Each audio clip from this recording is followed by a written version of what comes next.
Good afternoon to one and all present here. Today, we, the members of Group 3, we are going to do a short presentation on the report of Pemberton Performance Incorporation. So let me start by introducing the financial statement analysis. Next slide, please. So on comparing the company performance for the year 2022 and 2023, there were some key areas which were highlighted. On comparing the revenue increased from $565,000 to $668,700 in 2023, and there was almost a 120% rise in the revenue. And apart from this, other income had noticed a rise mainly due to the factor that dividend was being treated as an income. Apart from this, the main thing that was observed that was that the operating expense of the company was increasing mainly because of the higher Amazon costs, postage and delivery fees. And as a result of this, there was a sharp decline in the profit for the year 2023 due to the rising operational costs. Next slide, please. So on the basis of this, I have drafted some recommendations. Prioritizing cost containment. Pemberton Performance Incorporation can implement strategies by maintaining their expense levels, and this will prevent unnecessary spending and without risking long-term damage for the company. Focusing on the management of the working capital. PPI can also pay close attention to the working capital components like inventories and accounting receivable, and this will help them to improve their liquidity and their cash flow. Other than that, PPI can also implement techniques to reduce their operational costs through resource allocation and the efficient use of technology. PPI can improve its productivity. And they can also renegotiate terms with their suppliers as they may receive some economies of scale, which may reduce their operational costs further. Apart from this, they can also improve their income creation by diversifying products and services by entering new markets, and they may also do it by providing loyalty options to their existing customers. That's all from my side. Now I'll request my colleague Pradeep to take over. So thank you. So Jeffrey won the expansion for his market in the South American market. So his main strategy to on focusing on the South American market is due to its ideal cycling weather. So and he also want to collaborate with independent racers in target cities in to promote its products too. And their the sales manager of the PPI bike predicts that the potential of 120,000 dollars sales from South American countries. And Jeffrey One is planning to hire 5 racers in Colombia, Mexico, Peru, Chile, and Brazil. And with the estimated annual sales of 15% in the next 5 years, and with the 10% of cost for the next 5 years. And he's also open to alternative fundings options like term loans or credit of lines of credits. So next slide, please. So we have our projected cost here.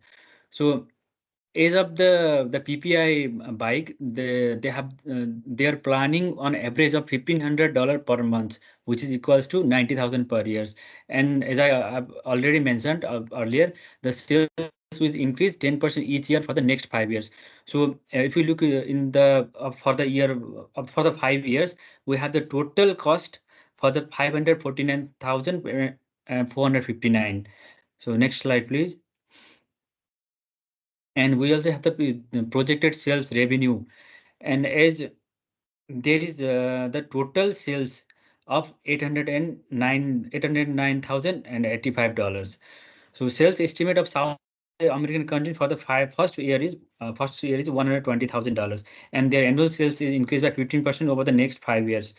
And if we calculate the profit for the next 5 years, we have the sales and the revenue. So total profit in 5 years will be $259,626.75. So next slide, please. And net present value. So we are assuming a discount of 10% for the PPI bike. And for year 1, year 2, year 3, and year 4, and year 5, we have the total present value of the sales revenue is $609,485. Next slide, please. And so we have the present value of the sales revenue. So here is the net present value of the for the 5 years of the PPI back.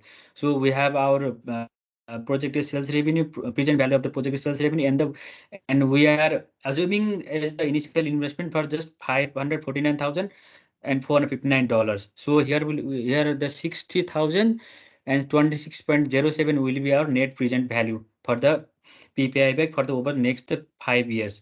So consequently, there through the projection, the project's NPV is calculated to be around $60,026.07. This implies that the project will probably may be making a positive impact during the 5-year period based on the 10% discount rate.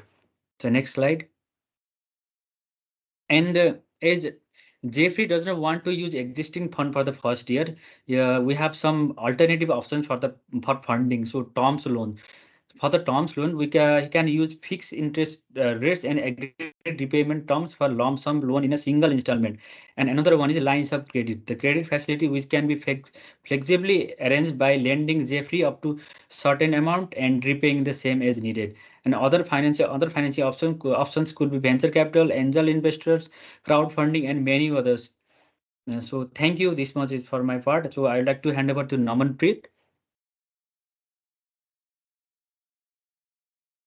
Hi, good afternoon, everyone. So the company is also planning for the product modification of the products they are already having.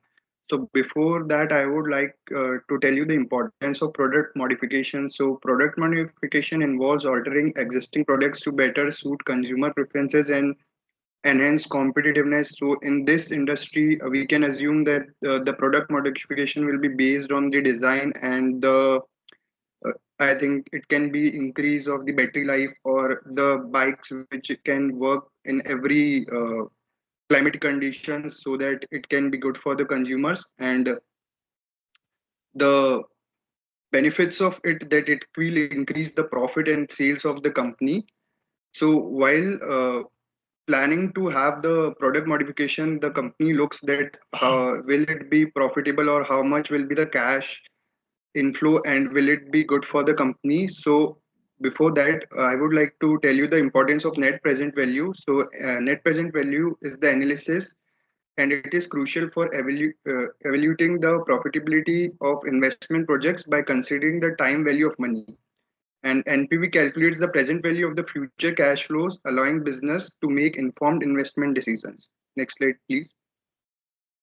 So the projected revenue and the figures which the company decided were that it will use $100,000 for the initial investment for the product modification, and the cash flows for each year will be 58,000 for the first year, 53,000 for the second year, 31,000 for the third year, and 40,500 for the fourth year. Whereas the cash outflows will be the following, which will be 20,100, 17,300, 14,200, and 10,800.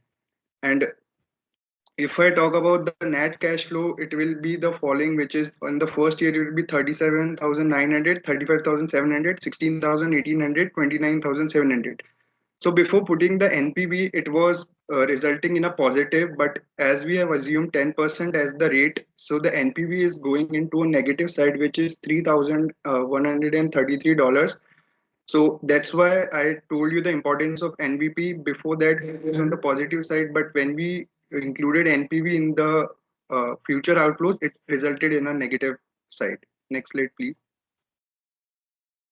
So the analysis is when we talk about the expansion project, which my colleague Pradeep has already explained, it's showing a positive NPV and includes profitability and financial feasibility and the desirable investment prospect with potential returns exceeding initial investment. Whereas the product modification project is having a negative NPV suggesting financial infeasibility and comprehensive re-evaluation needed to explore strategic grounds and improve financial viability if the company needs to have the product modification project. Next slide, please.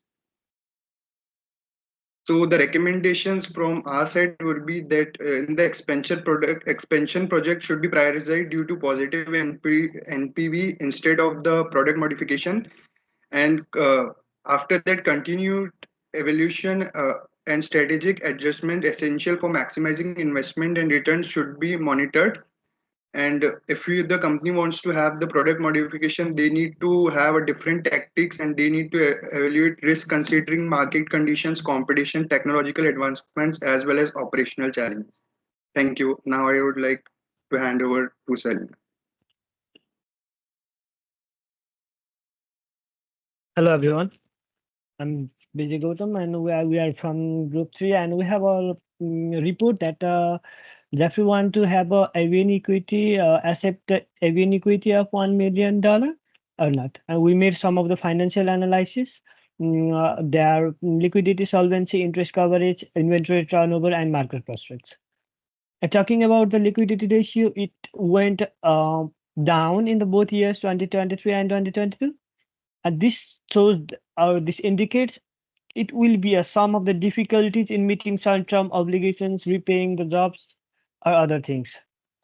And then going with the solvency ratio, we found that the solvency ratio of 2023 was 1.40 and in 2022 that was 0.28. The debt to asset ratio that was 0.35 and debt to asset ratio in 2022 that was 0.16.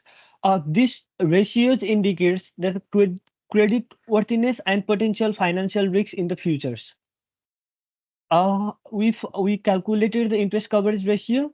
We calculated interest coverage ratio, which was 0.01 in 2021 and 0.51 in 2023. We found that the interest coverage ratio was a bit higher in 2023 and might be higher in upcoming days. And this shows the inability to cover the company's interest expenses, which will find bring the potential distress in the upcoming months. And we went through the inventory turnover. We found calculated it 0.96 in 2023, which takes out inventory 380 days to over to find this acceptance. On this lower turnover ratios indicates insufficient use of inventory, as we Pradeep and Namanpreet has already discussed about that it is insufficient use of inventory at, over there. And we have calculated the market prospects views. They have calculated the MVP, and the growth was $1,301 per in 2022, and but it get down to the 100 just 101 in 2023, and this indicates with the market and the consumers perspectives that it is declining.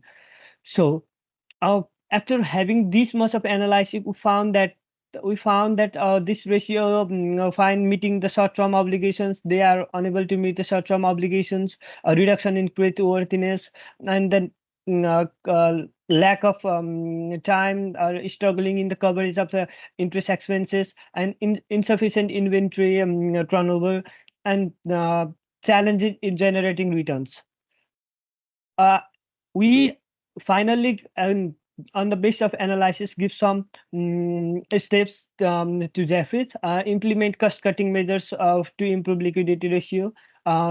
He had to negotiate with the creditors, focus on the increasing profitability and optimizing the inventory management process. I'm just clearing it to Selena. This from me, my part. Selena. Thank you, PJ. Today I'll be discussing the importance of the master budget and its analysis in business planning. As you can see on this slide, a master budget serves as a comprehensive financial plan summarizing cash flow projections, financial accounts, and overall financial strategies. Next slide. Um, Let's delve into the specific components of the master budget and analyze them.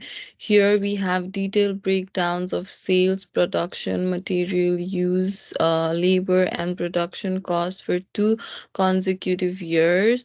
It's crucial to closely examine these figures to understand trends and identify areas of improvement.